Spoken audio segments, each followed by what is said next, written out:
ये पुराने ज़माने की बात है कि एक नान भाई रहता था जो हमेशा दूसरों की बातें सुनता और इन्हीं पर अमल करता था, मगर खुद से कुछ भी नहीं कहता था।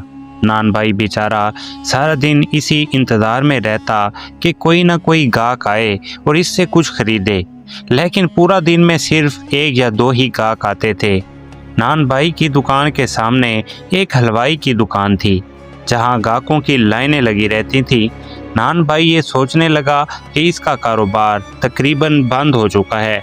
अगर यही हालात रहे तो उसे इस जगह बैठकर भीख मांगने की नौबत भी आ सकती है।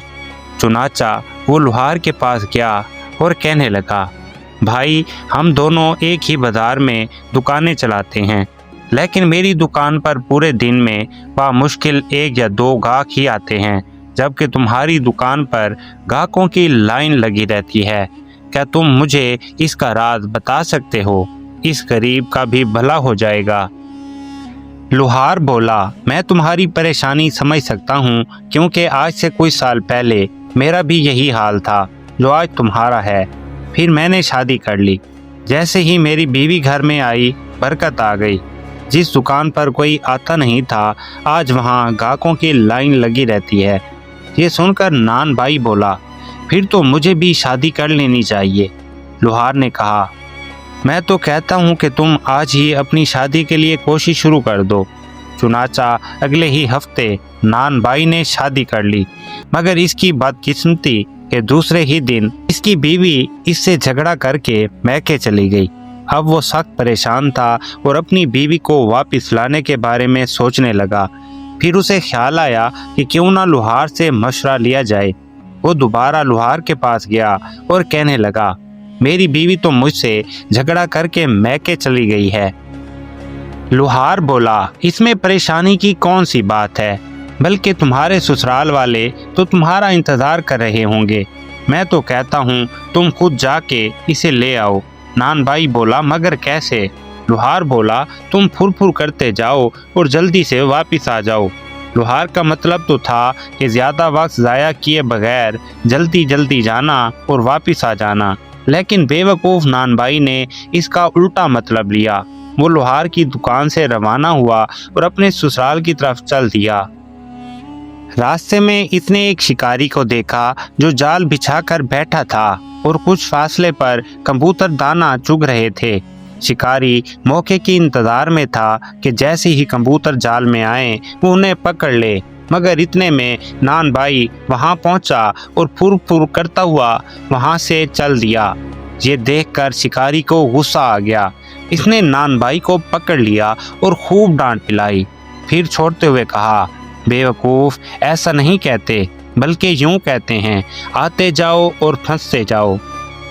नान भाई बोला, अच्छा अब तो मैं ऐसा ही करूँगा। अब वो रास्ते में आते जाओ और फंसते जाओ कहता हुआ अपने ससुराल की तरफ रवाना हो गया। कुछ फासले पर चोर चोरी कर रहे थे। नान भाई ने उनके करीब गुजरते हुए कहा, आते जाओ और फंसते जाओ। ये सुनकर चोर गुस्से में आ गए कि ये इनका राज फाश कर देगा। चुनाचा उन्होंने नान भाई को पकड़कर खूब मार लगाई और छोड़ते हुए कहा, बेवकूफ़, ऐसा नहीं कहते, बल्कि यूं कहते हैं, लाते जाओ और लिखते जाओ। नान भाई ने कहा, अच्छा अब तो मैं ऐसा ही करूँगा। फिर वो रास्ते में लाते जाओ और लिखते जाओ कहता हुआ अपने ससुराल की तरफ रवाना हो गया। आगे जाकर इसने देखा कि कुछ लोग जनाजा लेकर जा रहे हैं और सब खामोश थे। जैसे ही नान भाई इनके करीब पहुंचा, वो कहने लगा, लाते जाओ और लिखते जाओ। ये सुनकर लोगों को सख्त गुस्सा आया। उन्होंने नान भाई को पकड़कर एक और मारपीट की और छोड़ते हुए कहा, बेवकूफ़, ऐसा नहीं कहते, बल्कि यूं कहते हैं, खुदा ये दिन किसी को ना दिखाए। नान भाई बोला, अच्छा अब मैं ऐसा ही कहूँगा। अब वो रास्ते में खुदा ये दिन किसी को ना दिखाए कहता हुआ अपने ससुराल की तरफ चल पड़ा।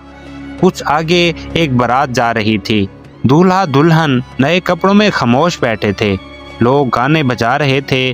तभी नान भाई वहां से गुजरा और बोला, खुदा ऐसा दिन किसी को ना दिखाए। बारात वालों ने जब ये सुना तो उन्हें बहुत गुस्सा आया।